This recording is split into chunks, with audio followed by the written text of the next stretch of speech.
Buenas tardes con cada uno de ustedes. En esta oportunidad nos encontramos con el doctor Wilber Manzanedo Carvajal. Venimos de parte del curso de Urgencias y Emergencias Odontológicas, cursando el tercer año de la carrera profesional de odontología de la Escuela Académica Profesional de Odontología.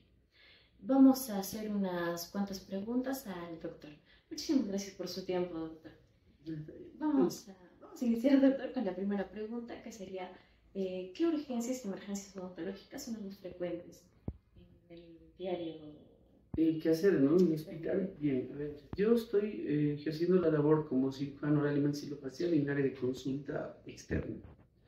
Esta área del hospital, consulta externa, nos dedicamos a tener un horario donde los pacientes ya solicitan un turno para poder ser evaluados y planificar un procedimiento de cirugía.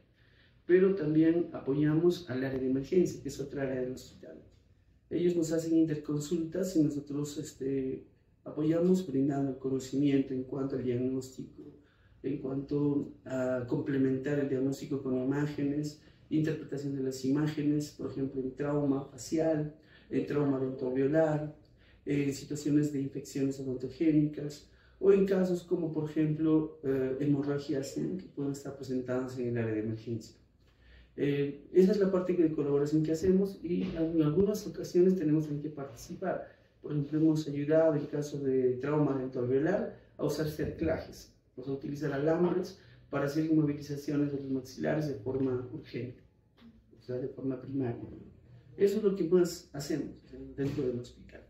Podemos dividirla en el área dentoalveolar, área maxilofacial, y en el área de infecciones y áreas de hemorragias, lo más común. Muchísimas gracias, doctor. Qué interesante su respuesta. Mi segunda pregunta vendría a ser ¿qué protocolo deberíamos seguir frente a una urgencia y emergencia odontológica? Bueno, cada área hospitalaria tiene instaurada una forma de cómo actuar de acuerdo a una urgencia.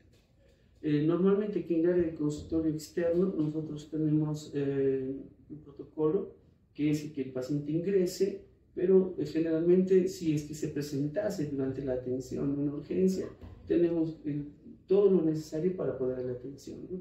Primero hay que verificar qué es lo que sucede, o sea, evaluar al paciente si la urgencia se presenta, por ejemplo, por un medicamento o por una crisis que el paciente tenga por una enfermedad sistémica, ya es un problema de diabetes, un problema hipertensivo, entonces en ese momento, ¿no?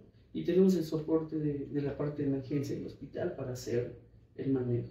Otros casos, podría también ser casos de hemorragias que han llegado directamente aquí, y a veces no llegaban a emergencia.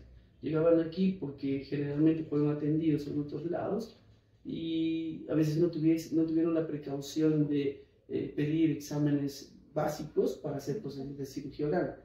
Entonces, en ese caso tenemos que asistir en hacer ese tipo de procedimientos. Y ese protocolo incluye, ¿no? Primero, manejo de la bioseguridad, darle soporte asistencial al paciente en cuanto a la ventilación, a la vía aérea. Si hay necesidad de colocar una vía periférica, se tiene que hacer para mantener en cuanto a la salud del paciente prioridad, ¿no? Muchísimas gracias, doctor. Nuevamente, muy interesante su respuesta.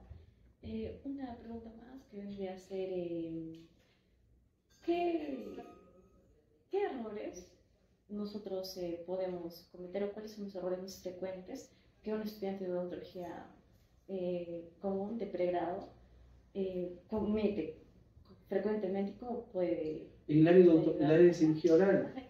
A ver, bueno, dentro de los capítulos de cirugía se establecen ciertos parámetros para empezar los procedimientos de atención a un paciente.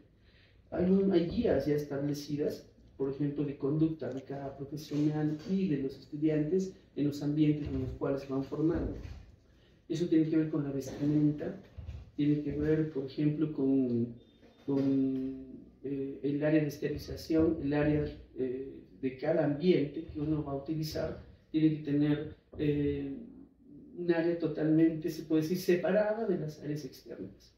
Todo eso se tiene que ir aprendiendo. O sea, el error más común, creo que yo he sido docente en las universidades, en varias, y he visto que muchas instituciones no están considerando eso. La parte de cirugía oral debe estar totalmente separada. Y para que el alumno ingrese a esa área tiene que pasar por varios ambientes, ¿no? Primero, mudar de ropa, ¿no? En este caso, el scrap que utilizamos para atención del paciente es solo para el contacto del paciente. O sea, el scrap no puede salir de casa con el scrap. O sea, tú tienes que hacer la muda de ropa en el ambiente y debe haber un lugar apropiado para hacer ese cambio de la ropa. Y cuando se ingresa al área, conforme vamos acercándonos al área de contacto con el paciente, uno puede usar siempre, y eso sí, no se puede evitar, y es una norma, es más que norma, debe ser algo muy específico, una gorra, puede usar mascarilla, guantes, y si va a hacer contacto con el paciente ya para el procedimiento de cirugía, usar gafas.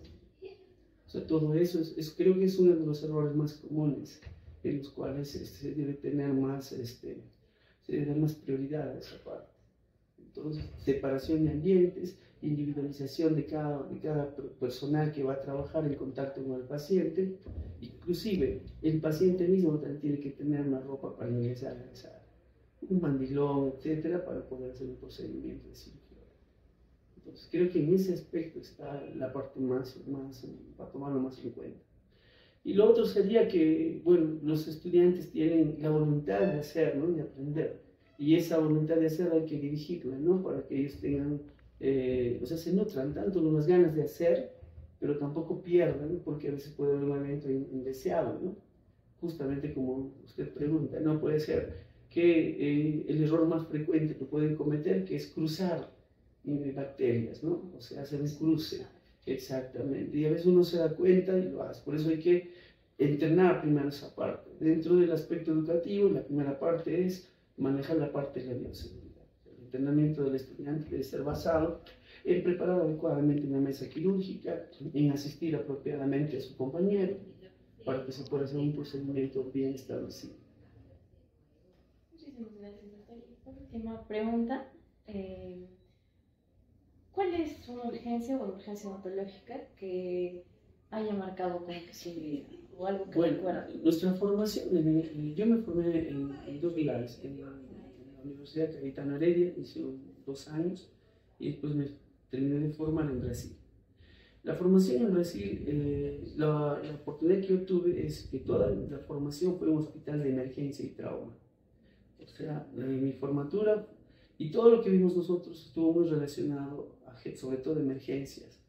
Entonces, los impactos que ustedes se pueden imaginar en un lugar donde es exclusivamente recepción de pacientes de emergencia es bastante fuerte.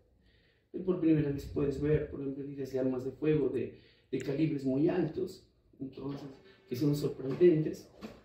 O también puede uno observar casos de pacientes con traumas muy complejos, como pérdida de órganos, de miembros, pérdida de estructuras grandes. Esas cosas son muy terribles de manejar. Entonces, son casos muy peculiares, ¿no?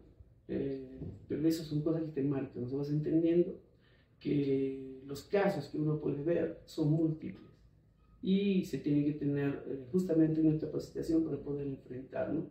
Lo bueno de esa formatura es que cirugía oral y maxilofacial formaba parte del área de emergencia. Entonces, dentro del área de emergencia estaban profesionales médicos con un excelente desempeño y nosotros formamos parte también de eso. Damos el apoyo sustancial también para eso. ¿Tiene un caso que recuerdas? El caso más grave que recuerdo fue un paciente que llegó por una laceración del rostro, casi no tenía la mitad del rostro, seguía con vida. Tú le podías ver partes profundas del globo ocular, la mitad casi del rostro, pero seguía con vida. Impresionante. Pero ahí estaba, ¿no? Cosas así muy complejas. Bueno, y otras más que si les cuento el tiempo se alargaría, ¿no? Heridas por arma blanca profundas en el rostro, sorprendentes, ¿no? Pero es parte de la especialización, ¿no? Muchísimas gracias por su tiempo, por sus valiosas respuestas. No, al contrario, más de ustedes agradezco esa venia, ¿no? De venir y la experiencia conmigo. Y esperemos siempre estar ahí conversando y colaborando en lo que se pueda. Muchísimas gracias. Muchísimas gracias.